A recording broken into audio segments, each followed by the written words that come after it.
Okay, so thanks Patrick and Sheila for inviting me to present.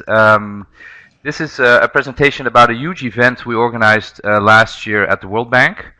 You already mentioned Nisham Spitzberg, who's on call, who helped with this. Other people that were quite important were Vivek Raman, who was my co-task team leader, and Monica Weber-Farr, who was basically the manager overseeing this huge event. So let me just go through the slides, and people just stop me or ask me a question if you want to.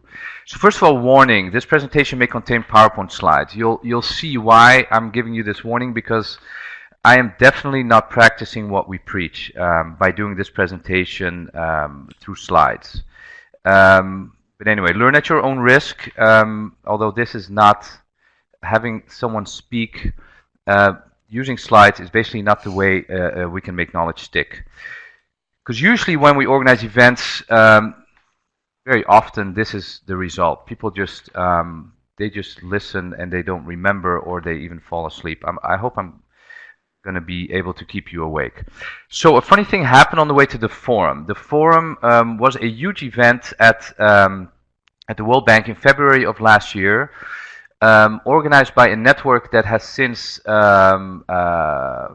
undergone big change. It was called the Sustainable Development Network. It was the largest, basically largest part of the World Bank Group, which included ICT, transport, water, energy, a lot of these sectors.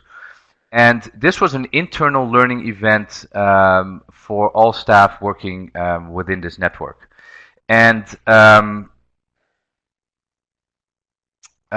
when we organized this event, we were in the middle of a big change effort at the World Bank. A lot of there was a change in an upcoming change in organizational structure. People were moving around the organization, so it was quite quite dynamic at the time.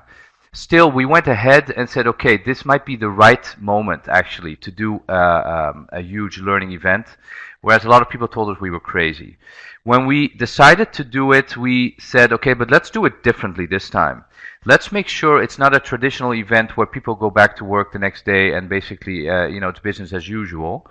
But let's make sure the knowledge that is shared, the learnings that people absorb, that they actually can do something with it, that they change the way they work. So one of the things we looked at in organizers is the forgetting curve, which basically there's a lot of research being done on that. Basically, when there are events, learning events, and other types of events, on average, after a month, 20% of what you've heard is retained. And it's very interesting because we somehow accept that. When we talk about learning events, we probably wouldn't accept that if we were doing an investment or anything else. Invest $100 and have $20 left in a month.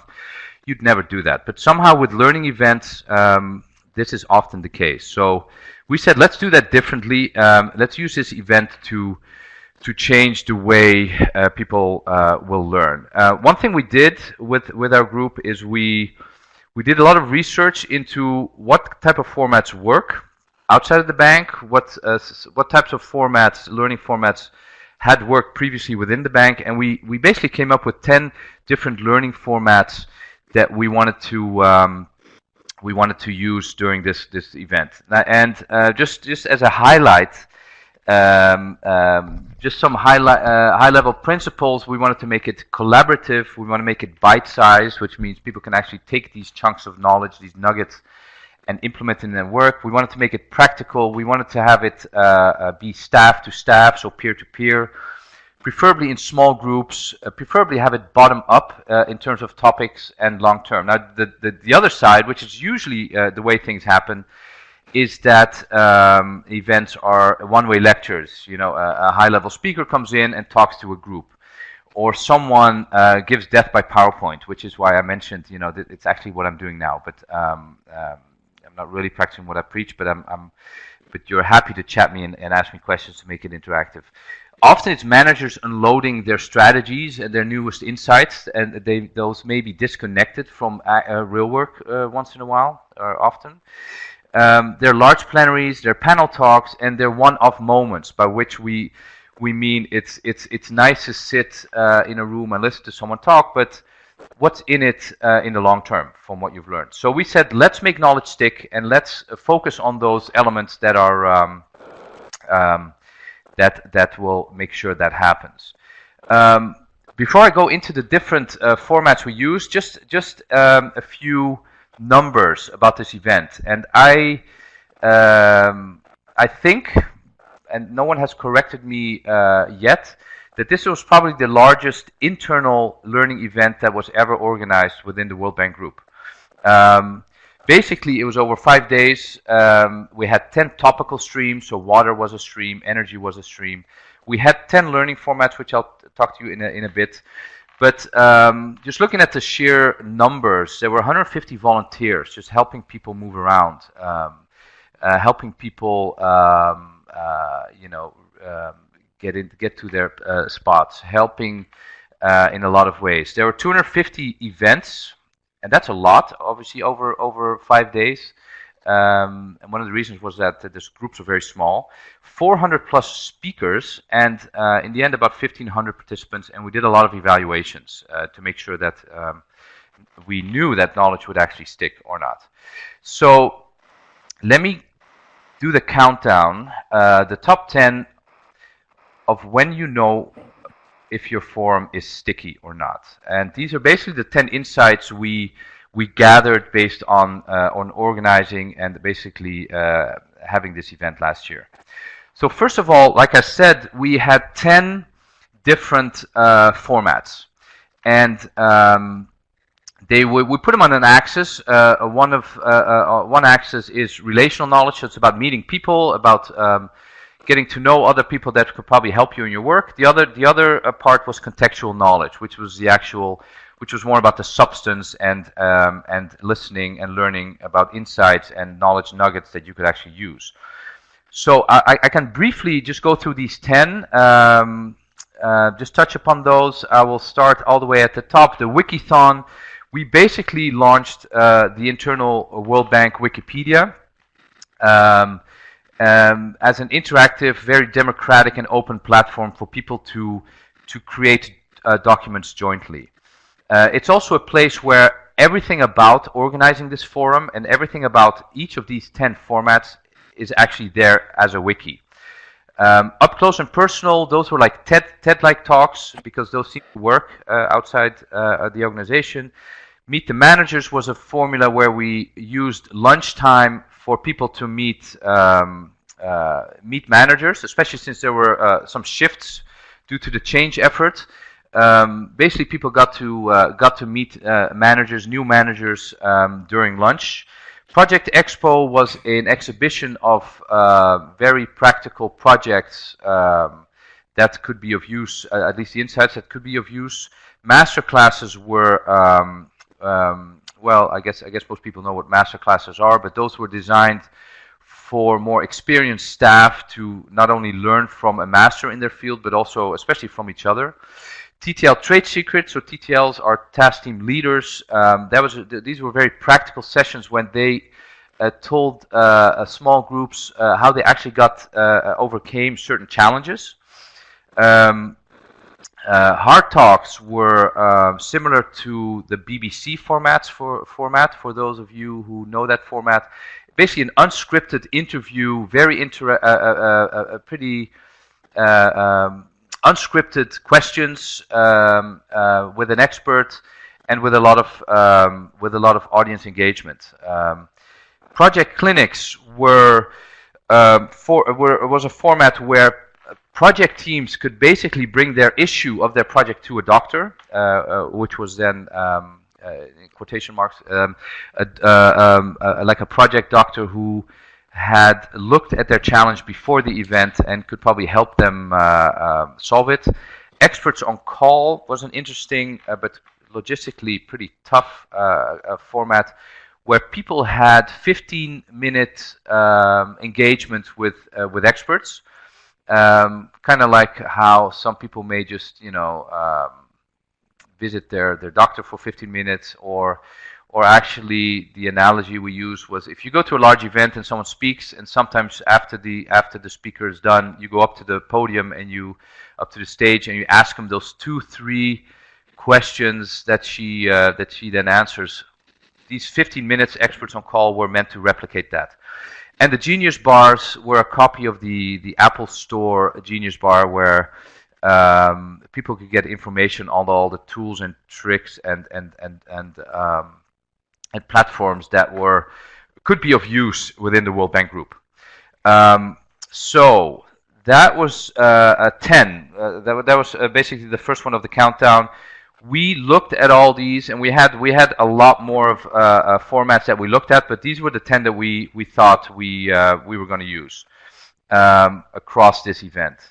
The other thing we did is we made sure that people from across the organization were involved, not only invited but also involved in organizing. I'm sure all these acronyms won't mean a lot to a lot of you, but rest assured that very often these events sit within a department or a network or a division, and they don't go beyond. And we made sure that a lot of people from across the organization brought in their expertise. So it was really an organization-wide effort, although the target audience was the Sustainable Development Network, as you see to the top left. So we made sure organizational silos were broken. Number 8, the communication. I don't know how it is at your organizations, but we usually get bombarded with invites to BBLs, events, etc. You could basically go to events all day, all week, and we made sure that we first of all made sure that the leading up to the event, the communication was appealing, so it was colorful, it was easy to read, it was relevant, so it was mostly information that people could act on. And it was consistent and kind of what's the word? Kind of predictable. We only sent out one newsletter for the months leading up to the event. One newsletter a week. That was all we did, so that people after a few weeks they knew on Monday morning there would be the forum flash, which had a lot of information about the event, and people really appreciated that. The topics of this event were sourced bottom up. This kind of links to what I said. This should not be an event where managers unload their latest strategy. We basically asked everyone who in our audience, our potential audience, what do you want to talk about? What are the issues that you find relevant? And this is a word cloud that kind of captures the feedback of that of that ask. So as soon as we got a lot of feedback from the potential 1,500 participants, we started creating the actual program. And of course, this needed to link to overall strategies, but we wanted to make sure that we captured what was on people's minds and the things that things that people were worried about or were challenged by. Yes, word clouds still make me happy. They make me happy too. What we also did is everyone involved was trained. So the speakers, basically, we created sessions for speakers to be better speakers, and they were available for all of them. So going back to making knowledge stick, it wasn't just about making knowledge stick for the participants. We also wanted to make sure that the speakers would get something out of it. Because what usually happens, people fly in or they come in, they give their speech and they go. A lot of the speakers at this event actually benefited a lot because they learned how to speak in new formats, and they actually learned how to engage with an audience, which a lot of them weren't used to. So performers were trained, interviewers were trained, facilitators were trained, so we made sure that people learned across. And even us as an organizing team, we did workshops on designing a cool learning event. The interaction was the default. In other words, we only picked format designs that were interactive. This is a picture of a hard talk, which may have been the least interactive in the sense that it was two people on stage, and then the audience was sitting there. But they had a lot of the opportunity to not only interact live in the audience, but also we used a tool called Poll Everywhere, where people wherever they were in the world could basically pose questions to the speaker. So, but we wanted to make sure that this was not just talking heads. This was people interacting with experts and sharing knowledge. So interaction was the default. The participants, this is a very important one. Of those 1,500 participants, we pre-selected them based on their profile. Like I said, for example, the Meet the Managers format, where staff could meet managers, that was designed more for new and less experienced staff who were new to the organization because they wanted to meet the managers. On the other hand, the master classes were more for experienced staff. So we, based on registrations, we made sure that people with the right profile were selected for the different formats, and that was that was a lot of work, because we asked people to sign up for 3 sessions that may have been happening in parallel, and then we would choose the one that was most relevant to them. We did that based on mostly 4 criteria. 1, field-based staff got preference, because they don't always have the chance to to join sessions in DC in person, so they got priority access. Sector expertise, obviously, if it was an event on water, people who work in water had preferential access. Years at the organization, like I said, sometimes that was an advantage, sometimes to have a lot of years, sometimes it wasn't. And lastly, diversity. We wanted to make sure that among the different groups, it was a diverse group of participants in terms of gender, in terms of where you were from, in terms of where you were sitting within the organization. So this was, like I said, a lot of work, and to be honest, also some frustration on the part of the people who were not accepted into some of the sessions based on this. But we still thought having the right profile within these sessions, since there were about 250 sessions, was more important than some people not getting into their preferred session. But I was kind of manning the registration desk during that week, and there were quite a few more high-level, very experienced managers who were very used to just walking into a session and attending, who were basically refused because they didn't fit the profile. It was kind of a new concept to them, but luckily, and I'll show you the evaluations later, the people that actually did attend these sessions, they were very happy. They said, some of them said that this was the best session ever, because not just because of the speakers, but because of the other people that were in the room. Like I said, the groups were small. And a funny anecdote there is that there were a few speakers who in first instance refused to speak to, what is it, like 15 people. They said, I'm not coming down there to speak for less than 100 people. But we had to convince them that the interactivity was key, and that they might even get more out of their knowledge, might even stick a lot more with these 15 people than with 100 people that listen and walk away. So it was very interesting, also from a change management perspective, that we were asking people to do things they weren't used to. So here is an example on the picture you see. That's an example of a TTL trade secret session where a task team leader told a small group of interested colleagues about his trade secrets of how he overcame certain challenges. Another aspect to mention here is that no notes were taken, nothing was captured. So the whole discussion was pretty free-flowing, and people were very open. Number 2, knowledge was bite-sized. What we meant by that is that we tried to keep the knowledge share to kind of nuggets that were actionable. So people weren't presenting large research abstract research papers, etc.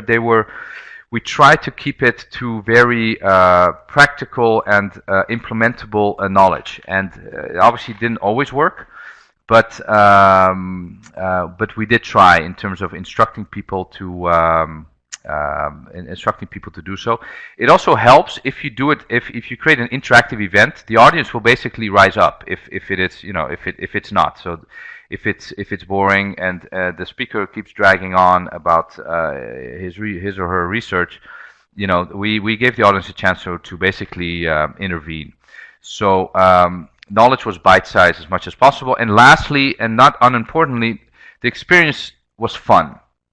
Not only for us as organizers, but also for the people who were actually involved. We made sure that the whole vibe, kind of like the communication about the event, was happy and colorful. That people were helped as soon as they ran into issues. But of course, we had ice cream, popcorn. We had bright T-shirts. We made sure it was a fun experience. And one thing also, which was interesting to note, the whole organizing team basically sat in one huge office space for a few months, which also really helped in organizing. I'm not a big fan of open office spaces, but if there's one project and you have a bunch of people working towards the same deadline, I really do think it helps. So those were the 10 points. Now, did it work? I think you will all be able to see the slides. What's important is that we had a results framework. We wanted to make sure that we weren't just, it wasn't just an empty notion making knowledge stick, but that we were actually delivering on that. So we had a results framework.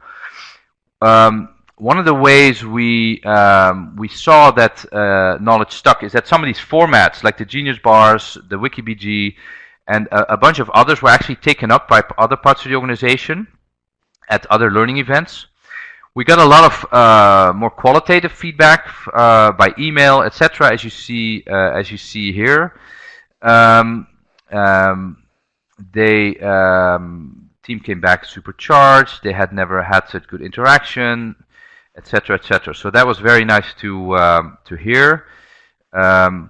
And we did a lot of evaluation both at the event by surveys when people basically left the room, but we also did it afterwards.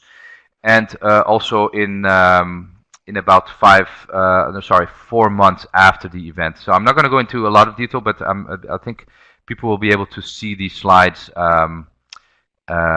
later on Adobe Connect. So back to this forgetting curve. Did we make sure that more than 20% was retained after 1 month? I think we did. Oh, I'm sorry. This slide is supposed to build up. I don't think it's working now, but rest assured, it did. I'll make sure this slide is visible if you want to look back. But I believe about 80% of the people asked said that the percentage that the knowledge and skill gained was applicable to their work. 60% said somewhat, 20% I believe said definitely. And have you applied what you learned at Forum? I think that was similar. 60% said somewhat, and 20% said yes.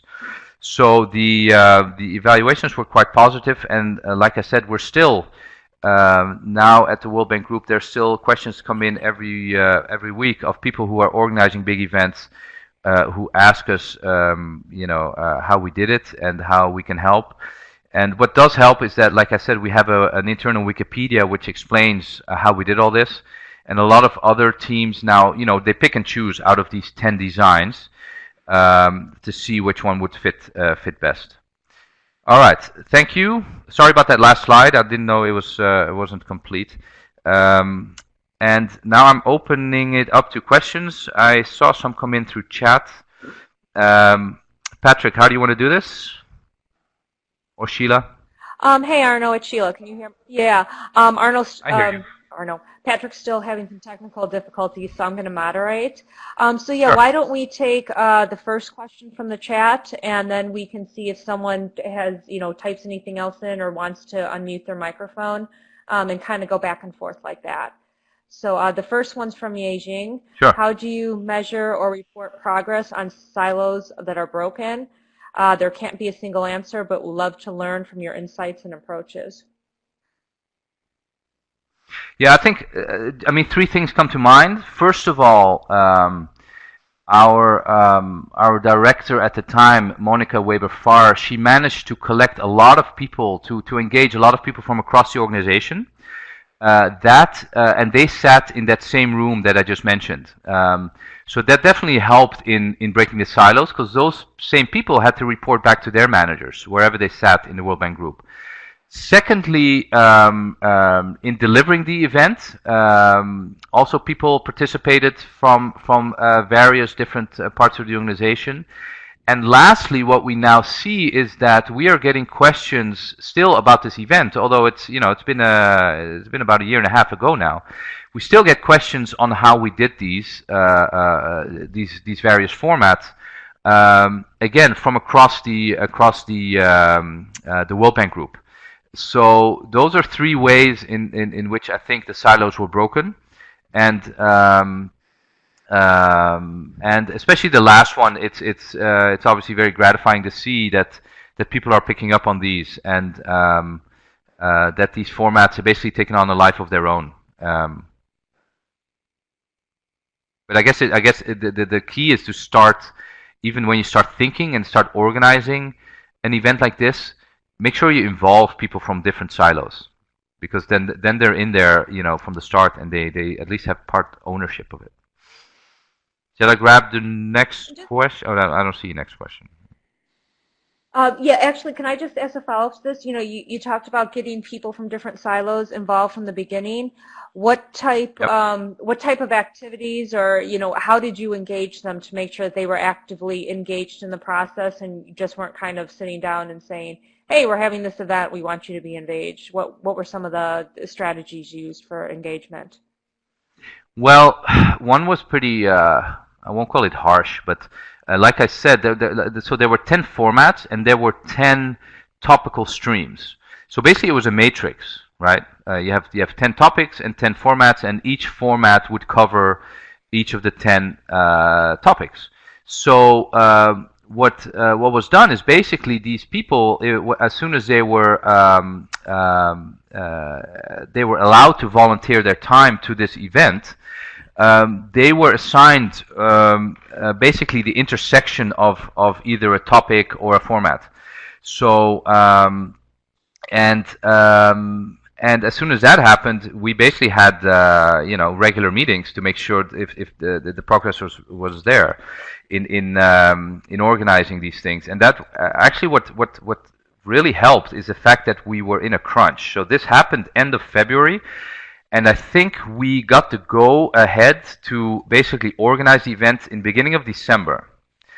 So imagine that you have December, which is basically half of a month, and then you have January, and then you have the event in February. So funny enough, the fact that we had so little time created a sense of urgency from the beginning, and which I still believe actually helps an event like this. I mean, it's sometimes you can have too much time to plan these things, but we had very little time, and as soon as someone was assigned one of these things, they had to start delivering.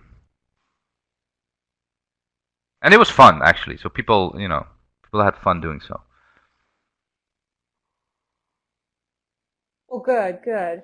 And the next question comes from Julie McCarthy. She really likes the idea of working with speakers in advance to help them present and engage. Did you experience pushback from some of the speakers who didn't want training or didn't think they needed it? How did you deal with that? Yes. So yeah, the answer is yes. I think and the pushback, I mean, I wouldn't even know numbers. There wasn't a lot of pushback. There were some people that needed convincing because they were not used to the format. So they would be asked to speak, and they would be, and we'd explain the format, and some people weren't very happy because they'd rather just present and that's it. But obviously you're very exposed if everything's open to questions. but we said that is a matter of principle, and I don't think any speakers then declined, but there were speakers that in first instance said, well, I don't need, I don't need the training or whatever. But then when we explained that it was quite different, that the format they would be presenting, it was quite different, and they most of them actually became pretty enthusiastic, because some people hadn't done a TED Talk, or at least that format, or some people hadn't worked with a tool like Poll Everywhere, where there was like live voting, or some people hadn't ever presented without slides. So I think overall we managed to convince the speakers that this this was to their benefit, and also it was an internal event, so that kind of makes it a little less makes them a little less vulnerable. But I think overall we convinced them. But there were I mean, I'll give you one tricky example, which is there was a non-native or there was someone who was had a great story to tell, but wasn't a very good English speaker. So the people who asked for that person to speak wanted a translator, which was kind of tricky if you want to have it. And this was a hard talk, so it's kind of tricky to have a very engaging hard talk if everything needs to be translated. And I believe, yes, I mean, in this case we did do it, but you could tell on the surveys that was probably the lowest ranking in terms of survey results, in terms of satisfaction rate, because it kind of, the whole translation effort kind of took the whole dynamic out of the design of that learning format. But overall, the speakers were happy to do so. And funny enough, the ones which usually happens, the ones that gave most pushback were also the ones that sent us emails afterwards that they thought it was a fantastic experience. Yeah, that is great to hear. I love hearing that. To me, it's a huge success when someone who's initially so resistant all of a sudden becomes kind of a convert, for lack of a better term. Exactly. So our next question is from Antonia, and she was, she really likes, these are great ways of doing knowledge sharing, but during the hard talks with the experts, were the experts, did they facilitate, or were they formally facilitated, or the experts themselves facilitate? And we were kind of, there's been a few people asking, what was the roles of the facilitators at the events? And I think also I would like to know what type of training did you give them as well? Yeah, we had, so not every format, I believe 4 of the 10 formats had facilitators, and they kind of had different roles, but the one for the hard talks, they were basically interviewers, and the hard talks were also, they were the first sessions of the morning. They were pretty high level speakers, and also kind of we did that. That was kind of a tactic also to draw in the crowds and the people in the morning. So we had great speakers. A lot of them were external. But which also meant if we wanted to do a hard talk, we needed someone with a lot of expertise in that particular field.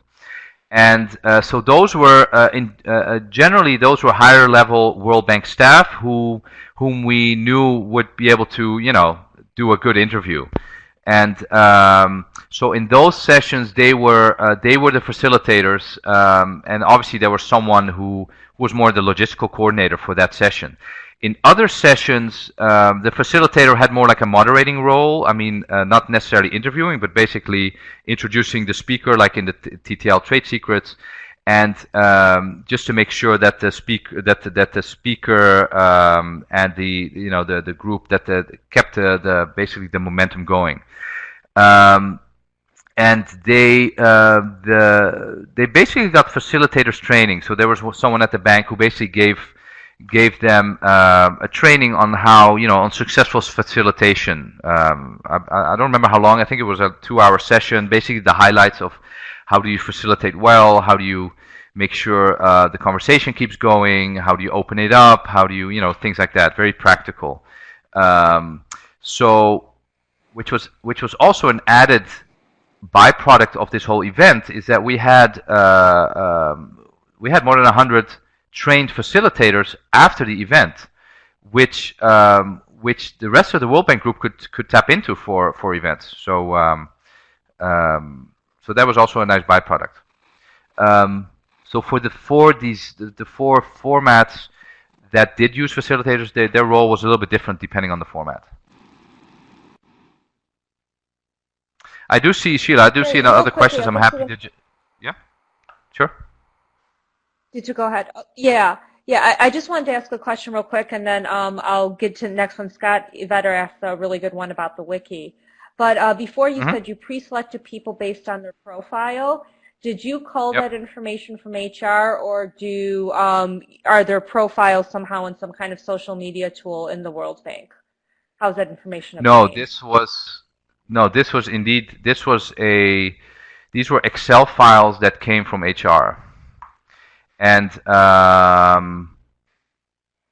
it was, and then basically, so we had all the people that signed up. Basically, it was a link between HR files and registration files on the internal registration system, and then we could basically rank them based on well, first, like I said, first on do they work out of a country office? They would get priority. Second thing would be do they actually work in that sector? And then the third thing would be, do they have a lot or little experience, etc. So that's basically how we did that, and that was seriously one hell of a job. I still have nightmares about that, but it was, in the end, it was worth it. But I don't look forward to doing that ever again. That's great. Okay, yeah, and so our next question is from Scott, and it's, how well is the wiki working?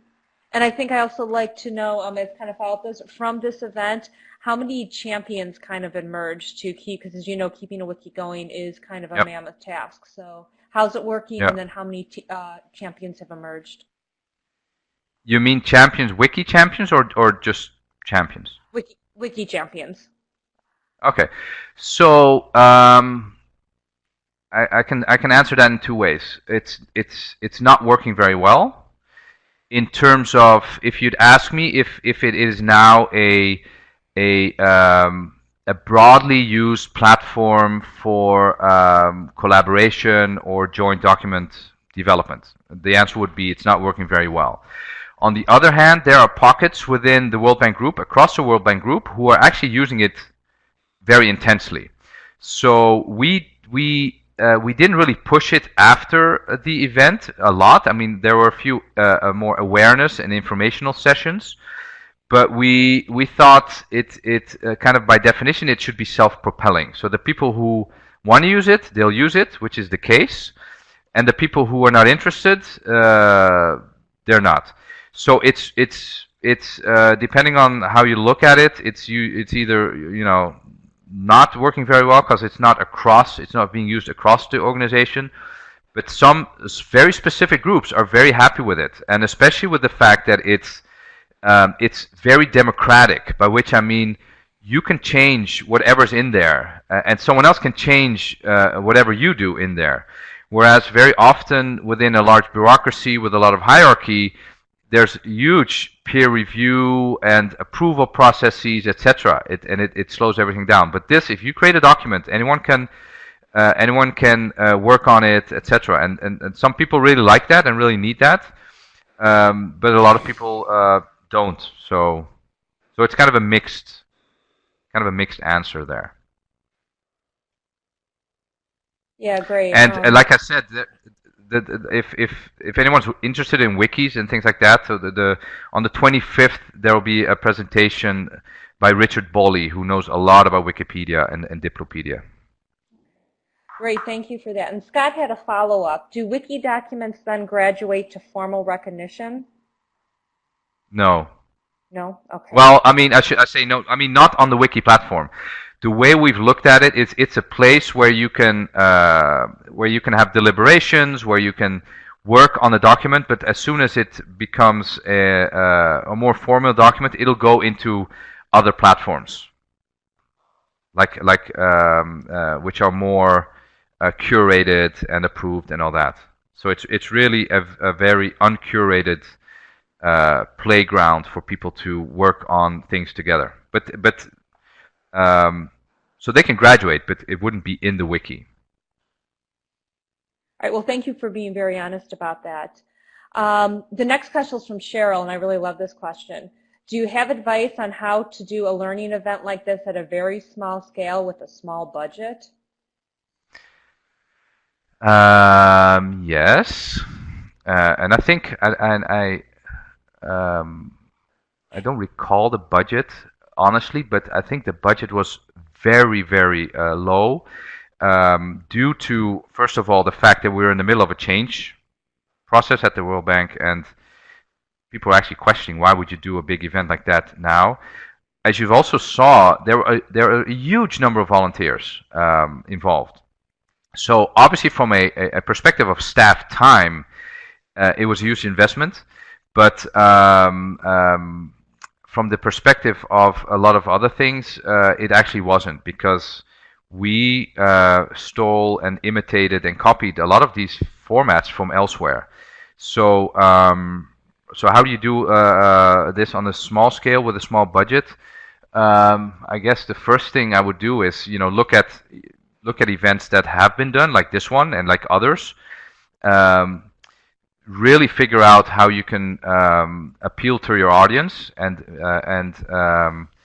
then pick and choose the things that you think would work best. I'll give you an example. This Poll Everywhere tool. If it's small scale, it's basically you could use it for free. And this is a tool where your audience, with their mobile phone, can basically either pose questions, or they can vote, or at least you can make it very interactive. And that doesn't have to cost a lot. So my advice would be, look at events like these and pick the things that you think would work. Secondly, use tools that that don't have to cost a lot. And yeah, I guess that's. And if I could just add something else in there, I did an event once with no budget, and one of the things, Uh-huh. and you've kind of touched on this before, you're really dependent on the people you work with. So like you said, get them excited, use your communications people to do the outreach. Tap the people from the different silos, not only for their expertise, but to get them to volunteer, and also to train them in facilitation, get them an extra skill. So things that you might hire people out to do that you normally do, you're really just going to do internally, and kind of develop the staff from there. Would you agree, Arno? Yes, definitely. So no, I definitely agree. And like I said, in this case, since if you make it, if you also make it a lot of fun, which is why that was number one on the list, people want to be part of it. I mean, we had cases where people heard that there were volunteer opportunities for this event, and they came through embassies because their spouse worked at the embassy, or so people came from everywhere. They just wanted to volunteer. So it does help if you create kind of a positive vibe around this, and people want to be part of it.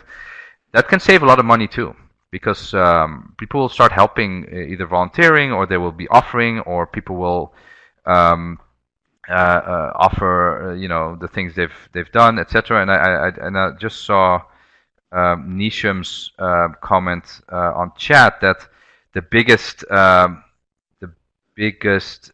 cost was basically catering.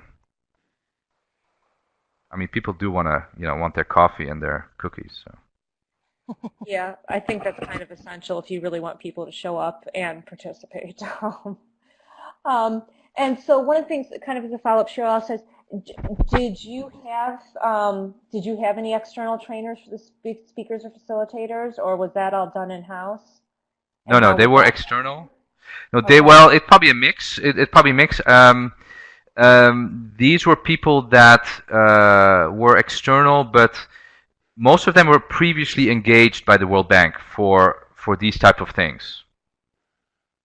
So, for example, there have been facilitation trainings before at the World Bank, and we basically asked around for the within the World Bank group, whom were people most enthusiastic about, and then we engaged them. So yes, they were external, but most of them were already working within the World Bank. great. Great. And Scott had a follow-up for the wiki. And did you have enough activity from a broad enough set of participants to create enough content for such guidance docs, or did you supplement with further research and writing outside the wiki?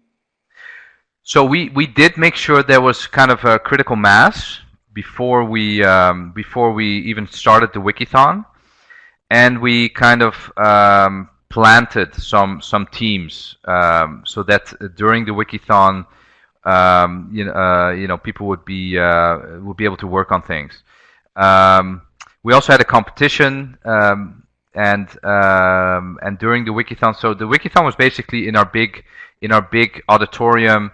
It was all set up with tables and computers, and people could just join a certain a table on their topic and help create a wiki. And in the end, during that week, 130, I believe 130 wikis were created. And there were awards for the most active, the largest, etc. During the Wikithon, there were also speakers. Like I said, there was ice cream, and people got T-shirts, and so we kind of had some gadgets to incentivize.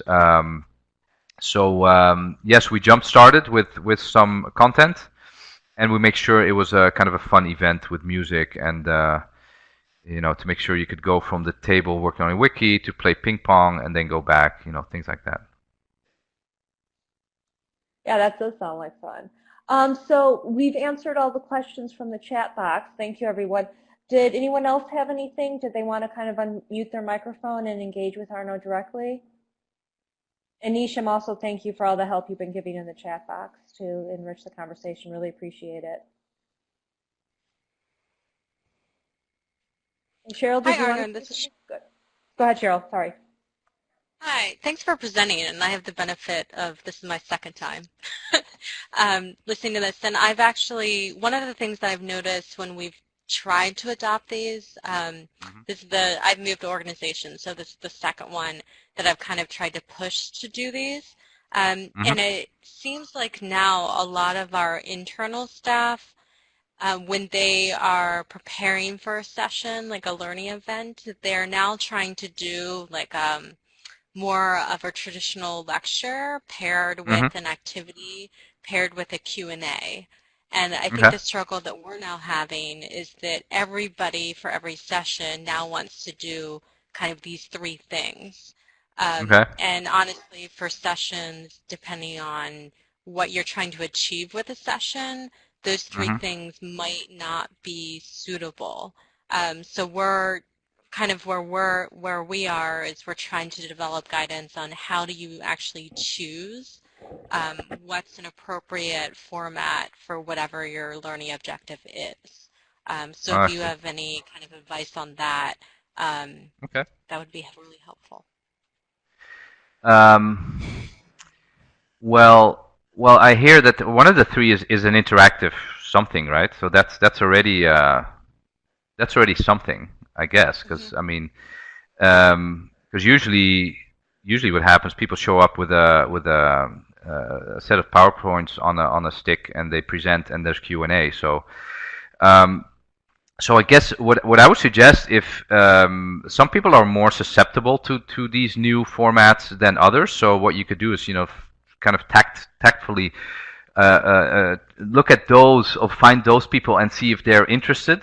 Second thing, obviously, is you need to you kind of need to have kind of a pitch that that people understand that most of what is shared in a very traditional way is not going to stick. I mean, it's like I said, it's the return on investment from a learning perspective is super low. And I think if you can come up with like a pitch to these speakers that their sessions will be a lot more valuable, that could also help. Another thing that comes to mind, if those three blocks, you could also experiment with trying to just throw them around. I mean, if it's a certain topic, why not start with Q&A? Could be strange, right? But start with Q&A, and then have the presentation, and then have maybe the interaction. So that could also be a way in switching it around. But I guess my most important piece of advice is find those people who would be willing to experiment with you, and then make sure you document it and spread the word. Because once you know, and I gave the example of this poll everywhere tool. That spread like wildfire within the World Bank. As soon as people saw that how fun it was to use, how easy, etc., then people started asking, how can we use that, etc. So I would say pilot it, and then make sure others know, and that there's that you also document why it was so much more effective than other formats. But it's tough because it's all change management, right? And people are very comfortable with the way they've always done it. So make sure you put your efforts there where you think change is most likely. Okay, great. Thanks, Arno. That was really helpful. Yeah, thank you, Cheryl. Does anyone else have another question for Arno?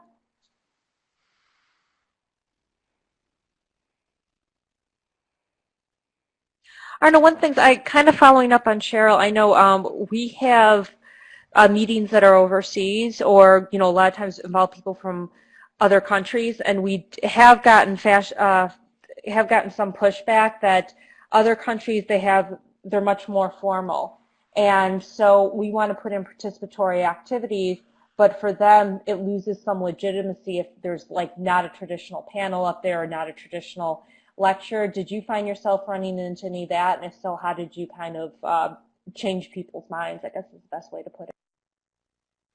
So you're saying, so people sitting in country offices, if there's no panel, they might not see it as a legitimate event, or? Yes. Yes. They don't. I'm trying to see. Arno, I don't think we had can that. answer this Yeah. from Okay. Go ahead.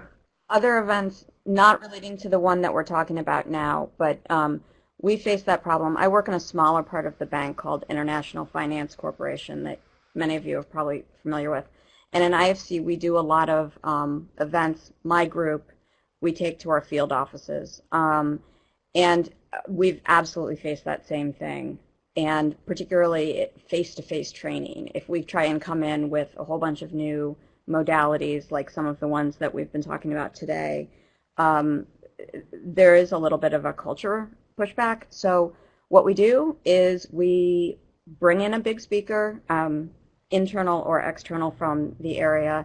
We start off the day with that, and then we go into what we want to go to. So it's basically give them a bit of what they want so that they're comfortable and you hear what they say, and then pick some things that aren't going to be too goofy. We don't set up the ping pong tables there, but that the management can see the value of staff talking to staff in smaller groups. So basically we just acknowledge that that's important, we include it, and then we pick some modalities that it's going to be very clear, and people can see from just reading on paper that it's an event, it's a piece that staff will get a lot out of.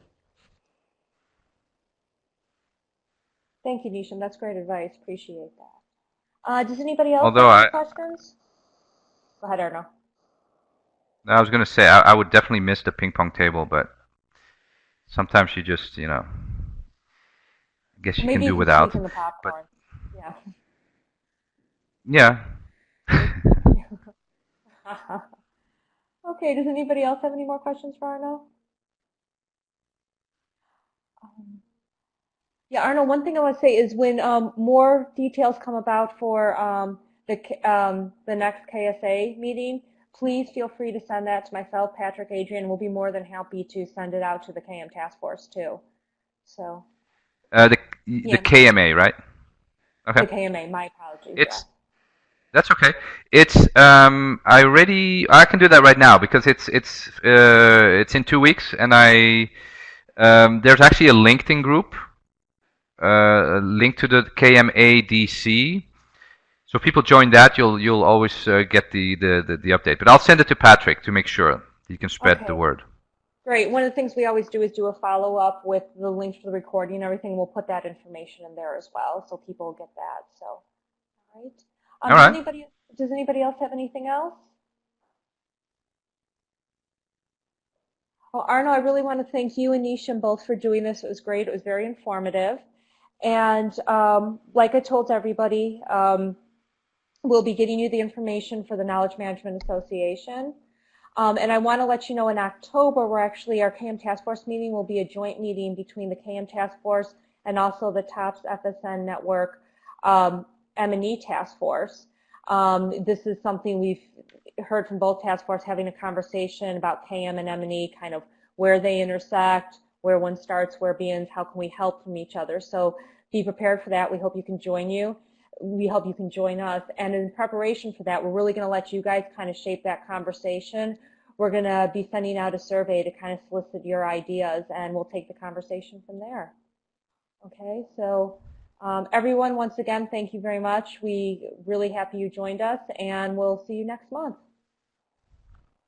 Okay, thank you, Sheila. It was a pleasure. And if anyone has any questions, either email me or through Patrick and Sheila. All right, have a good day, everybody. Bye-bye.